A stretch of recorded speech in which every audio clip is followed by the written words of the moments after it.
अस्सलाम वालेकुम नाज़रीन, आप देख रहे हैं प्रोग्राम अंदर की बात मुज़म्मिल सोहरवर्दी के साथ। मैं हूँ आपकी मेज़बान इकरार अयाज़। हमारे साथ मौजूद है मुज़म्मिल सोहरवर्दी। अस्सलाम वालेकुम sir, welcome to the show. क्या हाल है आपका?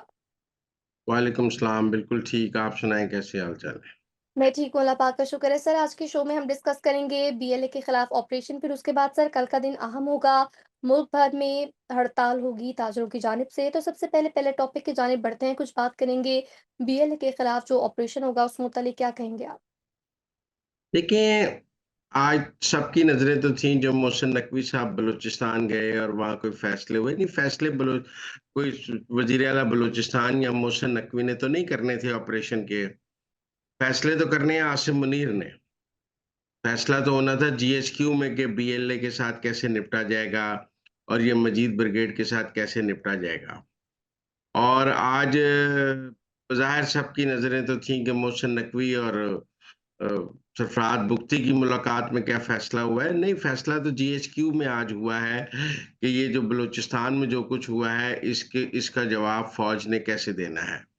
और फ़ौज ने सख्त जवाब देने का फ़ैसला किया है और ब ये बलोच जो हैं दहशतगर्द, इनको पूरी तरह कुचलने का फ़ैसला किया गया है और इनमें जो अगर कोई पाकिस्तान से बाहर है, तो भी उसको ना छोड़ने का फ़ैसला किया गया है। इनको इनको हर जगह ढूँढ-ढूँढ कर मारने का फ़ैसला किया गया है और आज आसिम मुनीर साहब इस हवाले से काफ़ी गुस्से में भी थे और उन्होंने वाज़ेह हदायत दी हैं कि किसी को नहीं छोड़ा जाएगा और किसी को माफ़ नहीं किया जाएगा। कोर कमांडर क्वेटा की भी इस हवाले से बातचीत हुई है कि उनका रिस्पॉन्स टाइम क्या था और इंटेलिजेंस फेलियर्स पर भी बात हुई है कि पहले क्यों नहीं पता था। यूजुअली होता ऐसे है कि अकबर बुगती की जो बरसी है वो 26 को होती है, तो सबका ख़्याल होता है 26 को कोई ना कोई वाक़या होगा, लेकिन इस बार सरप्राइज़ के लिए 25 को ही वाक़या के उन्होंने ये सारा ऑपरेशन किया। लेकिन अब सूरत-ए-हाल बिल्कुल बदल गई है। बलूचिस्तान की हुकूमत को ऑन बोर्ड ले लिया जाएगा। आइंदा चंद दिनों में जो बलूचिस्तान के हवाले से एपेक्स कमेटी का इजलास होगा, वो बहुत इम्पोर्टेंट होगा। और इस बात के इम्कानात हैं कि आर्मी चीफ और प्राइम मिनिस्टर दोनों उस एपेक्स कमेटी के इजलास में वहाँ साथ जाएँगे और वो भी एक मैसेज होगा इन बलोच दहशतगर्दों को। लेकिन आप ये समझें कि बलोच दहशतगर्दों के हवाले से जो रियायत थी कि ये नाराज़ बलोच हैं, इनसे बात कर ली जाए, ये नाराज़ हैं, ये पहाड़ों पे चढ़े हुए हैं, शर्मचार हैं, इनको वापस बुलाया जाए, इनके लिए आम माफ़ी का ऐलान किया जाए और बड़ी स्कीमें बलूचिस्तान में चली हैं माफ़ी की।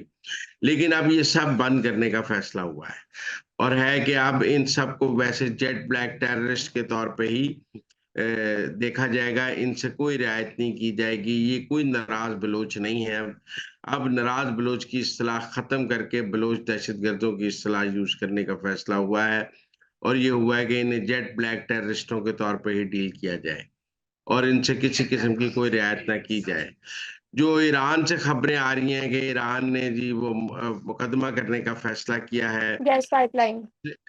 वो भी इसलिए है कि अब बहुत सारे ये जो इलाके जहाँ पे ये सब हुआ है, वो ईरानी सरहद के करीब है और पाकिस्तान ने ईरान से सख्त नाराज़गी का इज़हार किया है और ईरान को इस हवाले से बिल्कुल खबरदार किया है कि हम बिल्कुल बर्दाश्त नहीं करेंगे और ईरान को समझ आई है कि ये एक बहुत बड़ी जो है लड़ाई शुरू हो सकती है।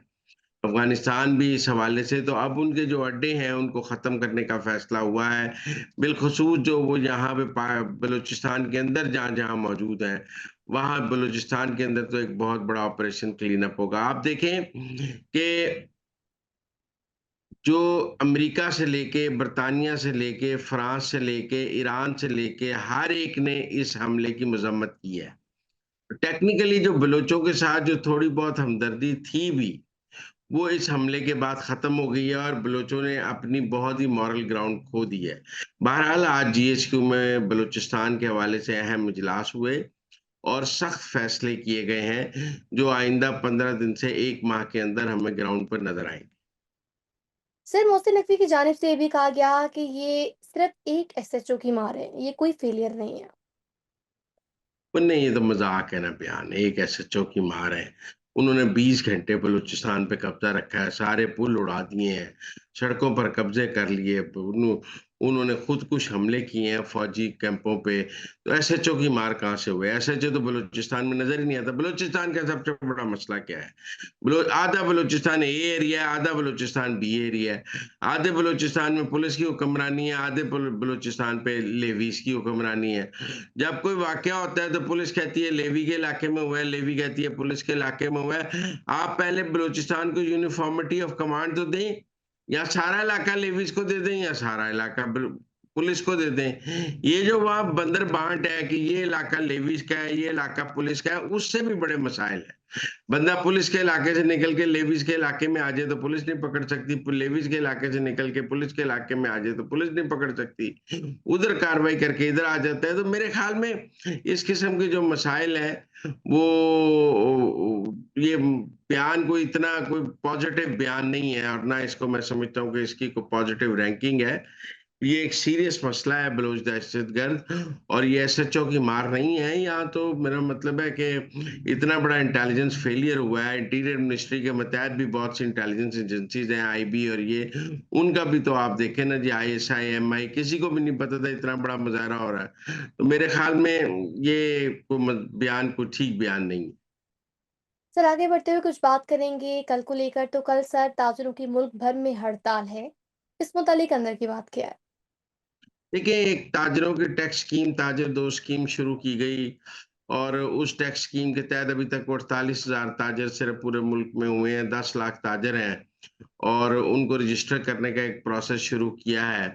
अब जब ताजरों से पूछा जाता है आपके पास घर है, आपके पास गाड़ी है, आपके बच्चे कहाँ पढ़ते हैं, आपके प्लॉट कितने हैं, तो वो कहते हैं हमारा ऑडिट ना करें, हमसे एडवांस टैक्स ना लें। आप ये बताएं कि इस मुल्क में जब तक ताजिर टैक्स नहीं देगा, ये मुल्क अपने पाँव पे खड़ा नहीं हो सकता। लेकिन मुसीबत हुँ। ये है कि जब भी ताजिरों से टैक्स लेने की कोशिश की जाती है, ये हड़तालों की तरफ जाते हैं, और कोई ना कोई ऑपोजिशन की सियासी जमात इनके सर पे हाथ रख देती है, और हुकूमत इनसे ब्लैकमेल हो जाती है। आप देखें, मुशर्रफ जैसा आमिर भी इनकी 21 दिन की हड़ताल के आगे जो है वो लेट गया था, क्योंकि उसने भी इनको टैक्स नेट में लाने की कोशिश की थी, और वो भी भाग गए थे।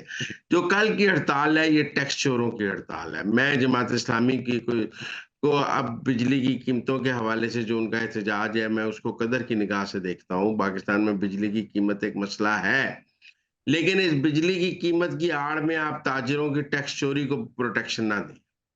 आप, मेरा मतलब है, बहुत सारे लोगों का ख्याल है कि जो वफाकी हुकूमत ने एक ताजिर नईम मीर को ताजिर 2 स्कीम का इंचार्ज लगाया है, ये हड़ताल उसके खिलाफ है। मैं ये भी नहीं समझता। आप नईम मीर की जगह जिसको मर्ज़ी लगा देते हैं, ये हड़ताल होनी है क्योंकि 72 साल में ताजिर जो है, वो टैक्स देने के लिए तैयार नहीं है।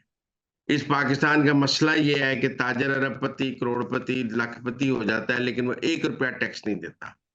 अच्छा, अब ये ताजिर तो कल हड़ताल करके अपनी बातें मनवा लेंगे। आज चेयरमैन एफबीआर राशिद लंगड़ियाल साहब भी ताजिरों से मिल रहे थे, और कह रहे थे अच्छा आसान कर देते हैं। ये हम तनख्वाहदारों से टैक्स लेते हैं, हमें ऑन बोर्ड करते हैं कितना टैक्स लेना है, और इंडस्ट्रीज पर टैक्स लगाते हैं, उनसे उनको ऑन बोर्ड करते हैं। ये ताजिरों की हड़ताल से हुकूमत की जान निकल जाती है।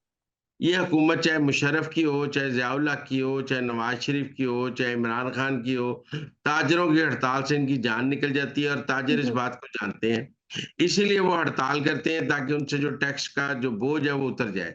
और अब भी यही हो रहा है कि इस स्कीम को सॉफ्ट करने के लिए और इस स्कीम के खिलाफ ये कल हड़ताल जो की जा रही है, मैं समझता हूँ हुकूमत को स्टैंड लेना चाहिए, और बिल्कुल इन ताजिरों के ट्रैप में नहीं आना चाहिए। कितने दिन हड़ताल कर लेंगे?